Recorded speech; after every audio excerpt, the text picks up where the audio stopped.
Ya pemirsa, kita masuk ke informasi pertama dari CNBC-Indonesia.com di mana Ukraina melancarkan serangan besar-besaran ke Rusia Minggu waktu setempat.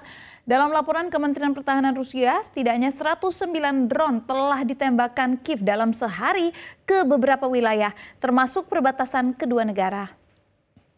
Sebanyak 45 drone dicegat di wilayah Bryansk yang berbatasan dengan Ukraina dan Belarus. Sementara 26 drone dihancurkan di selatan di wilayah Belgorod, Rusia. Adapun 18 drone juga ditembakkan di wilayah Tambov, sekitar 400 km dari perbatasan Ukraina. 5 dicegat di wilayah Kursk, tempat pasukan Ukraina melancarkan serangan darat sejak Agustus dan menguasai beberapa ratus kilometer persegi wilayah Rusia. Dalam update lainnya dilaporkan pula bagaimana drone jatuh dan terbakar di kota Voronezh, Rusia Barat. Dilaporkan satu orang terluka akibat kejadian ini. Kiev mengatakan serangan tersebut merupakan respon terhadap pemboman Rusia di wilayah Ukraina. Rusia dan Ukraina telah berperang sejak 2022, di mana Moskow kerap melancarkan serangan ke infrastruktur energi Kiev.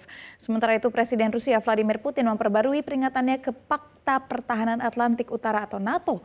Moskow pun sedang merumuskan cara untuk merespon jika negara-negara barat menyetujui serangan Ukraina ke wilayah Rusia dengan menggunakan senjata jarak jauh yang disumbangkan negara-negara anggotanya.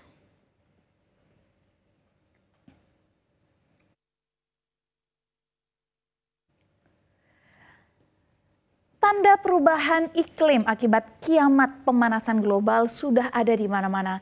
Perilaku hewan yang berubah drastis menjadi salah satu sinyal dari kondisi bumi tidak baik-baik saja.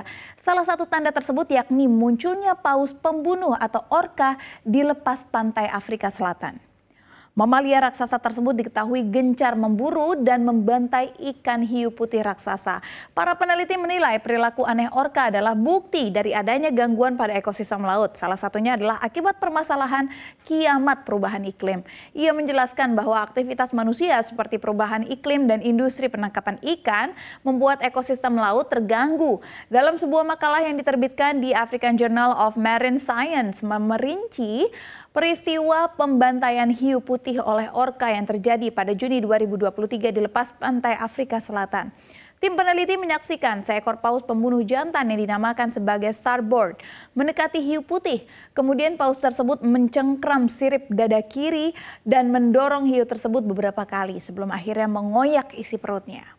Perilaku yang ditunjukkan oleh starboard bertentangan dengan perilaku berburu orca yang biasanya selalu berkelompok.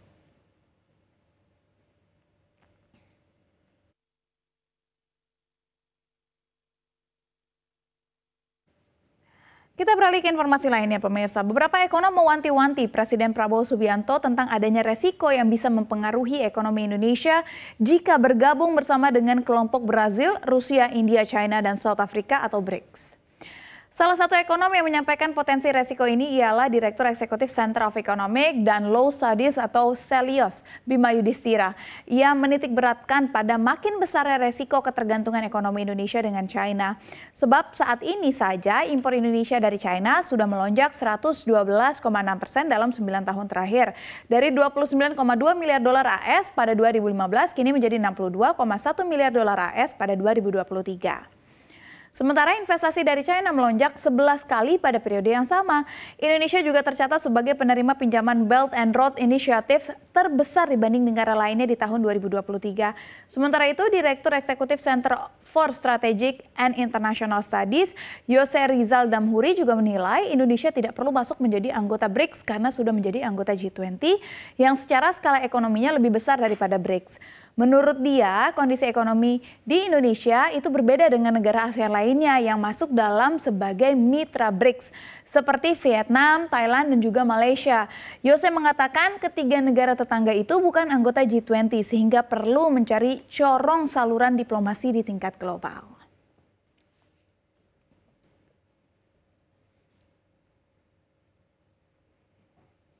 Kita beralih ke informasi top news lainnya pemirsa. Menteri Dalam Negeri Tito Karnavian memperingatkan kepala daerah untuk fokus mengawasi ketersediaan dan harga 5 bahan pangan. Mulai dari beras hingga minyak goreng dalam rangka pengendalian inflasi daerah tahun 2024. Beras, bawang merah, telur ayam, daging ayam, dan minyak goreng menjadi perhatian Tito Karnavian sejak dilantik menjadi Mendagri.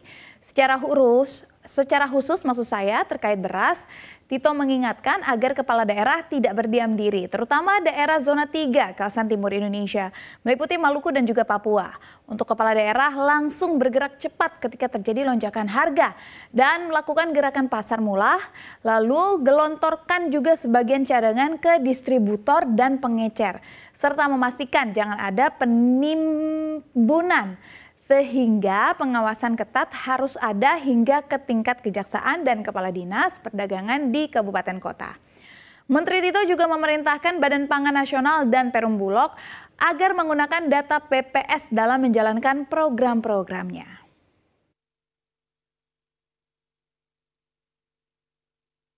Kami kira itu, sambil daerah-daerah juga jangan diam, kepala daerah bergerak, suruh perintahkan kepala dinas perdagangan cek, minyak goreng, bawang merah, beras, kemudian telur ayam ras, daging ayam ras yang jadi 5 komoditas utama. Perhatian kita minggu ini, cek, dan kemudian kalau beras ya hubungi Bulog. Telur ayam ras sekarang hubungi Bulog. Atau bawang merah, tadi ada beberapa daerah yang kelebihan surplus. Berikan subsidi untuk transportasi, menggunakan anggaran belanja tidak terduga kepada para pedagang distributor di daerah masing-masing, sehingga harganya sama antara harga dia beli di daerah penghasil dengan di daerah yang kekurangan tersebut.